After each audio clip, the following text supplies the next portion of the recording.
Hi everyone, it's Tonya Gibbs, and today I want to share with you a mixed media tag featuring products from Limor Weber Designs store. I will put a link to the store down below and a list of all the supplies used from the store so that you can easily access them. We're going to feature today the IndigoBlu stamp set that Limor Weber designed. These are Limor circles. And I'm also going to feature the Crafters Workshop's mini specimens and mini well-rounded stencils today. I love these two stencil sets because they have such a variety of imagery on them. So we're going to start out with a tag today that I cut from the Tim Holtz book plate and tag die. And I pre-stained a stack of these with coffee and allowed them to dry outside. They were just cut on manila cardstock, and I love the effect of the coffee staining. It makes it look very vintage. I'm going to start out with my pigment with the Faber-Castell Design Memory Craft Gelatos. The first color I put down is the Aqua Dolce, and I use my baby wipe there to spread that one down because this is not a prep surface, and the moistened baby wipe helps the pigment to blend. The second color, I decided the Aqua Dolce just wasn't bright enough, so I grabbed the double scoop gelato in the metallic mint. And you can really see the added shine there. And I'm just using my finger to blend that out. When you use the baby wipe versus the finger, the baby wipe does desaturate your color. So now I'm adding the double scoop gelato and chocolate around the edges, and this is just going to help to vignette the color and soften up the edges a bit.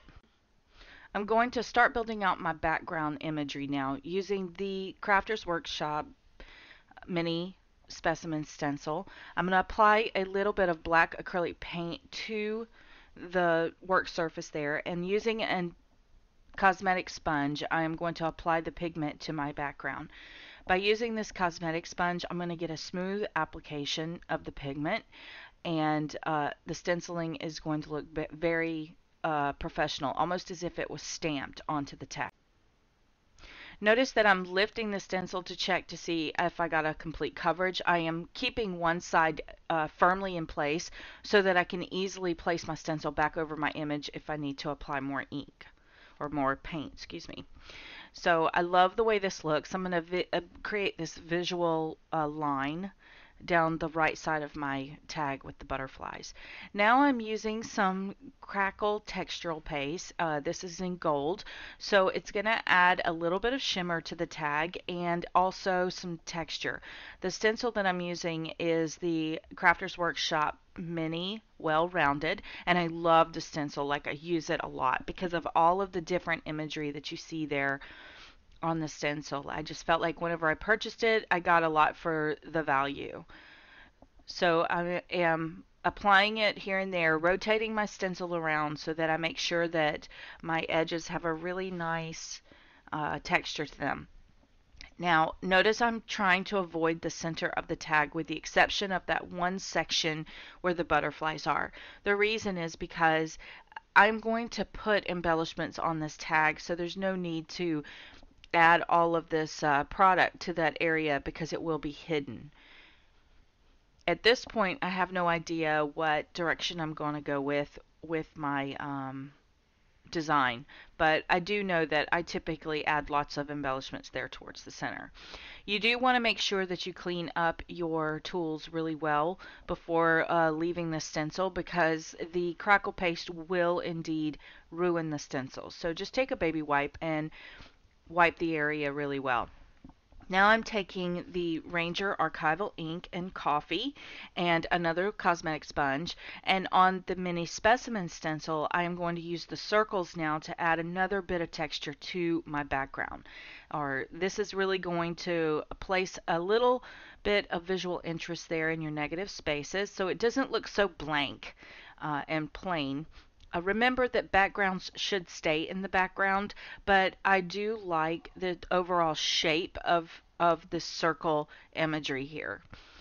So I am going to apply those all to those areas where there really isn't any stenciling.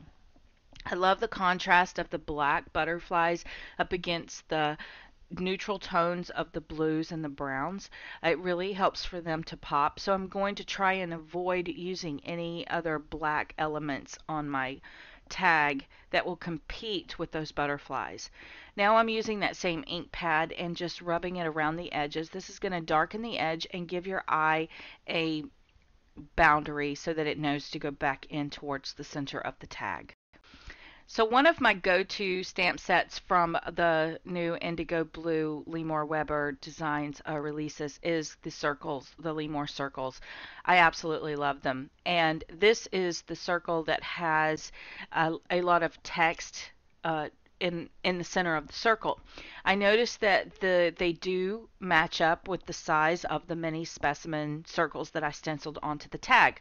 So I use them to place text around my background, which it's hard for you to see here in this view, but whenever we pull the image up close, you'll be able to see that the circles have made a really nice, interesting texture there around the edges of my tag. This is my go-to box of scraps that sits on my desk. So before I begin any project, I filter through this box to see if there's anything that could be used. And of course, all of this luscious goodness comes out.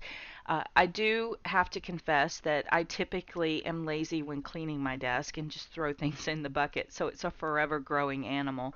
But I do love to use these elements on tags and cards and sometimes layouts and mini albums if the box seems to be getting overrun. So I started out with placing a piece of yellow tulle that I had just as a piece of scrap in that bucket down at the bottom. That's going to help to diffuse the color a bit.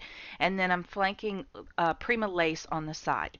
This is the rose chevron trim from Maya Road, and then a tag there on the right.